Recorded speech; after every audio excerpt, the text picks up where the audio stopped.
yesterday.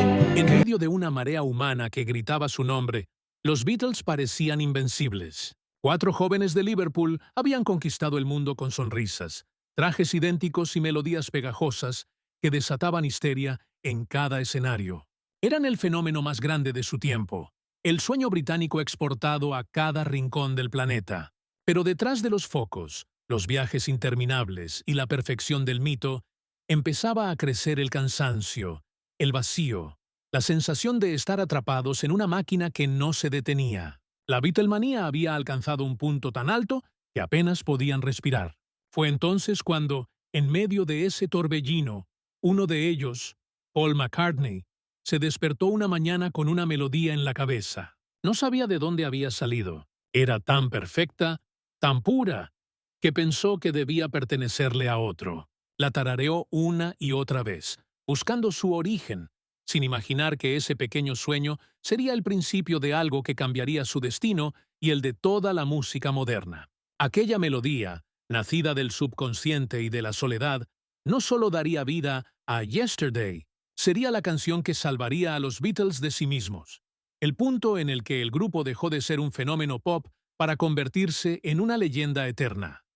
Era 1965 y los Beatles vivían en una jaula de oro. Habían pasado de los clubes húmedos de Hamburgo a los estadios repletos del planeta. Pero el precio del éxito empezaba a sentirse. Las giras se volvían insoportables. Los gritos del público les impedían escucharse. La prensa los perseguía sin descanso y cada movimiento era diseccionado por millones de ojos. Aquella fama que antes los había impulsado ahora comenzaba a devorarlos desde dentro.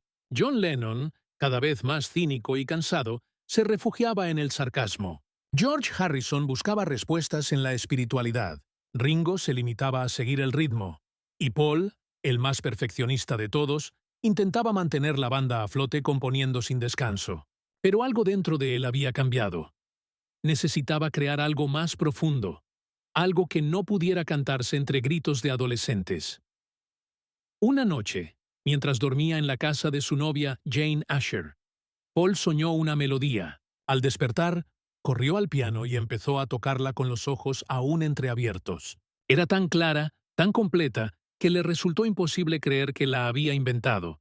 Durante días la tocó una y otra vez, preguntando a todos los que conocía: ¿reconocen esta canción? ¿Ya existe? Ninguno la reconoció. Aquella melodía, que al principio acompañaba con una letra absurda, Scrambled Eggs, Oh my baby, how I love your legs, se convirtió en una obsesión. La llevaba en la cabeza a todas partes, en los viajes, en los camerinos, en los hoteles. Mientras el resto de la banda se agotaba con el ciclo de giras, Paul se aislaba, persiguiendo algo que no sabía explicar. La tensión era palpable. John veía cómo Paul se distanciaba, no solo musicalmente, sino emocionalmente. La complicidad que los había unido en los primeros años empezaba a resquebrajarse. Paul, sin quererlo, estaba dando un paso hacia un terreno más íntimo y personal, muy lejos de las canciones compartidas de la primera etapa. Aún así, siguió adelante. Cuando por fin mostró la melodía a George Martin, el productor entendió que allí había algo diferente, algo que no podía vestirse con guitarras eléctricas ni coros juveniles. Era una canción que pedía silencio, vulnerabilidad, verdad. Pero eso también era peligroso. Los Beatles nunca habían sonado así, y en un grupo que vivía de la unidad y de la imagen colectiva, una canción tan solitaria podía ser el principio de una ruptura. Cuando Paul finalmente llevó la canción al estudio de Abbey Road, algo en el ambiente cambió. Ya no era el habitual caos alegre de 4 jóvenes riendo entre tomas y compartiendo ideas. Esta vez la atmósfera era casi solemne. Paul se sentó solo con su guitarra acústica, afinó en silencio y comenzó a tocar esa melodía que le había perseguido durante meses. La canción, aún sin título definitivo, era sencilla, desnuda, melancólica. George Martin, al escucharlo, comprendió que aquel tema no se parecía a nada que los Beatles hubieran grabado antes. No necesitaba batería, ni bajo, ni coros. No era un rock, ni un pop, ni un hit para el top 10. Era algo distinto. Una confesión. George Martin tuvo una idea que cambiaría la historia. Sugirió acompañar la voz y la guitarra de Paul con un cuarteto de cuerdas, algo que los Beatles jamás habían hecho. Paul dudó al principio. Temía que sonara demasiado clásico, demasiado alejado del espíritu rebelde del grupo. Pero Martin insistió: «Confía en mí. Esta canción no necesita electricidad, necesita alma». Así, convocaron a 4 músicos de estudio y en una sola sesión grabaron la versión definitiva. En la cabina de control, Lennon, Harrison y Starr observaron en silencio. No tocaban ni una nota. Era la primera vez que un Beatle grababa completamente solo bajo el nombre de la banda. John, intentando disimular su incomodidad, bromeó con sarcasmo: «Bueno, Paul McCartney y su orquesta, muy bonito». Pero en el fondo entendía que algo importante estaba ocurriendo. Su compañero había cruzado una frontera invisible. Cuando la canción fue terminada, Paul aún la llamaba Scrambled Eggs. Solo después decidió titularla Yesterday. Una palabra sencilla, pero cargada de nostalgia y pérdida. De repente, no soy ni la mitad del hombre que solía ser. Cantaba con una tristeza que parecía venir de alguien mucho mayor que sus 23 años. No había ironía, ni coros pegajosos, ni sonrisas falsas. Era una herida abierta. Cuando los ejecutivos de EMI escucharon la grabación, no sabían qué hacer con ella. Sonaba demasiado melancólica, demasiado adulta para un público acostumbrado a I Want to Hold Your Hand. Algunos pensaron en dejarla fuera del disco Help, y otros propusieron no lanzarla como sencillo en el Reino Unido por temor a romper la imagen del grupo. Sin embargo, en Estados Unidos decidieron publicarla, y el resultado fue explosivo. En pocas semanas, Yesterday escaló al número 1 del Billboard Hot 100. Permaneció allí durante un mes y se convirtió en un fenómeno cultural. Las radios la emitían sin parar. Las orquestas la versionaban. Los críticos, que antes despreciaban a los Beatles por ser ídolos adolescentes, empezaron a escribir sobre ellos con respeto.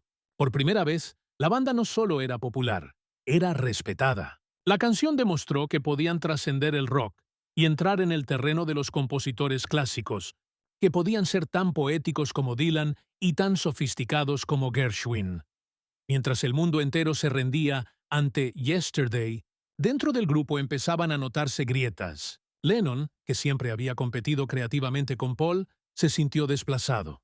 Harrison admiraba la canción, pero percibía que McCartney empezaba a tomar un rumbo propio. Ringo, leal como siempre, dijo años después: «Fue raro. No necesitaba batería, y estaba bien así. Era hermosa». Cada uno lo entendió a su manera. Lo cierto es que Yesterday marcó el momento en que Paul se convirtió no solo en el motor melódico de los Beatles, sino en un artista con voz propia.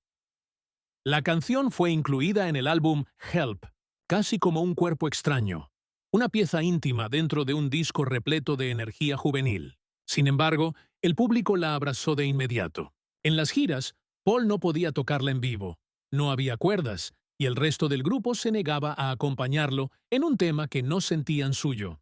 Así que Yesterday permaneció como una joya de estudio, un reflejo silencioso del futuro que vendría. Un grupo que empezaba a desintegrarse por la necesidad de evolucionar. Pero, paradójicamente, esa misma canción fue la que los elevó a un nuevo nivel. Sin ella, es posible que los Beatles nunca hubieran tenido la libertad creativa que definió su segunda etapa. Aquel día en Abbey Road, cuando Paul tocó las últimas notas, George Martin le dijo: «Esto no es solo una buena canción, Paul, esto es arte». Y tenía razón. En apenas 2 minutos y 3 acordes, McCartney había cambiado el curso de la música popular. Yesterday no solo salvó la reputación de los Beatles ante los críticos, les dio permiso para reinventarse. Les recordó que podían ser más que un fenómeno de masas, que podían trascender el ruido de los gritos y crear algo eterno. Fue el comienzo de una nueva era, el momento en que los Beatles dejaron de mirar al público y empezaron a mirarse a sí mismos. Yesterday se convirtió en un fenómeno que nadie había previsto, ni siquiera su propio autor. En cuestión de semanas, sonaba en todas partes. En las emisoras de radio, en los bares, en los hogares, en los salones de baile y hasta en las bodas. Era una balada que no necesitaba presentación. Bastaba el primer acorde para que todos reconocieran su melancolía. El mundo entero se rindió ante ella. La crítica, que hasta entonces veía a los Beatles como simples ídolos juveniles, se inclinó por primera vez con respeto. Compositores veteranos elogiaron su estructura armónica, su elegancia minimalista, su pureza emocional. Nadie podía creer que una canción tan madura saliera de un chico de 23 años, que había escrito Can't Buy Me Love apenas un año antes. En ese momento, algo más profundo empezó a gestarse dentro del grupo. Yesterday no solo triunfaba en los rankings, también redefinía quiénes eran los Beatles. Paul se convertía en el primer Beatle en firmar una obra que podía sostenerse por sí sola, sin el apoyo del grupo, sin electricidad, sin gritos. Era una demostración de independencia artística que alteró el equilibrio interno de la banda. Lennon lo sintió como un golpe silencioso. Siempre habían sido socios creativos, casi hermanos en la composición, pero esta vez la distancia era evidente. John reconoció la belleza de la canción, incluso la defendió en entrevistas, pero en privado se sintió desplazado. Años más tarde, admitiría con una mezcla de sinceridad y resignación: esa fue toda de Paul. Una canción maravillosa, pero no nuestra. La canción ganó una vida propia.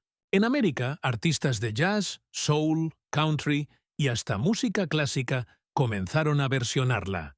Frank Sinatra la llamó la mejor canción del siglo. Era como si la obra se hubiera liberado de su autor, flotando por el aire, perteneciendo ya a todos. Para los Beatles, aquello fue una revelación. El público no los amaba solo por su carisma o por su energía. Los amaba por lo que podían hacer con una melodía. Y esa diferencia lo cambió todo. Yesterday les abrió la puerta al respeto que siempre habían anhelado, al reconocimiento de que podían ser más que un fenómeno de masas. Pero mientras el mundo aplaudía, dentro de la banda el éxito de Paul traía sombras. En el estudio, McCartney empezaba a tomar las riendas de las grabaciones, buscando precisión, armonías exactas, arreglos meticulosos. John, George y Ringo lo veían con mezcla de admiración y agotamiento. El éxito había demostrado que podían llegar a la perfección, pero también les enseñó que esa perfección tenía un precio.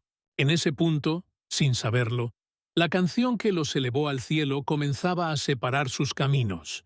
Era el instante exacto en que los Beatles dejaron de ser una banda de 4 chicos tocando juntos y se transformaron en 4 artistas buscando su propia voz. Y sin embargo, ese quiebre no empañó el milagro. Fue el momento en que todo cambió, la chispa que hizo que George Martin creyera definitivamente en su potencial ilimitado. Después de esa grabación ya no habría vuelta atrás. Podían incorporar cuerdas, experimentos, sonidos nuevos, conceptos enteros. De esa libertad nacerían Rubber Soul, Revolver, Sgt. Pepper's, la era dorada de la banda. La canción que había comenzado como un sueño sin nombre se convirtió en el punto de inflexión de la música moderna. En apenas 2 minutos, los Beatles pasaron de ser una moda a ser eternos. Yesterday fue más que un éxito. Fue la prueba de que los Beatles podían sobrevivir al ruido, al cansancio, incluso a sí mismos. Fue la canción que los salvó. Con el paso del tiempo, se transformó en un símbolo, una especie de frontera invisible entre los Beatles adolescentes y los Beatles inmortales. Después de esa canción, ya nada volvió a ser igual. Paul McCartney se consolidó como un compositor de talla universal, capaz de moverse entre el pop y la música clásica con naturalidad. John Lennon, aunque siguió siendo la voz más ácida y contestataria del grupo, entendió que la evolución era inevitable. Los Beatles ya no podían quedarse repitiendo la misma fórmula de éxitos juveniles. George Harrison, inspirado por aquella nueva seriedad musical, comenzó a escribir con más ambición y profundidad, y Ringo, siempre discreto, asumió con orgullo que la banda había alcanzado un nuevo nivel artístico. Había abierto una puerta que ninguno de ellos se atrevía a cerrar. A medida que los años pasaban, la canción se volvía más grande que el propio grupo. En los conciertos solistas de Paul, se convirtió en el momento más esperado. Una guitarra, una luz tenue y ese acorde que parecía detener el tiempo. Cada nota evocaba una nostalgia universal, un eco del pasado que todos reconocían. Para muchos, esa canción era el alma de los Beatles condensada en una sola melodía. La inocencia perdida, la belleza efímera, el paso inevitable del tiempo. Y en cierto modo lo era, porque aunque la banda seguiría creando obras maestras, Eleanor Rigby, Let It Be, Hey Jude, todo comenzó con esa revelación íntima que demostró que podían ser algo más que una moda. Pero también dejó una herida silenciosa. Yesterday marcó el inicio de una independencia creativa que acabaría fragmentando al grupo. Paul, cada vez más perfeccionista, empezó a alejarse de sus compañeros en el estudio, mientras John se sumergía en su propio universo personal y político. Sin embargo, incluso en medio de esas tensiones, ninguno de los cuatro negó jamás el poder de aquella canción. Lennon la admiraba a su manera. Harrison la respetaba profundamente. Y Ringo, años después, la describió con una simple frase que lo resumía todo. Era tan buena que sabías que nunca volveríamos a ser los mismos. Así, si te apasiona descubrir las historias ocultas detrás de las canciones que cambiaron la música, suscríbete ahora. Cada semana revelamos los secretos, las rivalidades y los momentos que definieron a las leyendas del rock.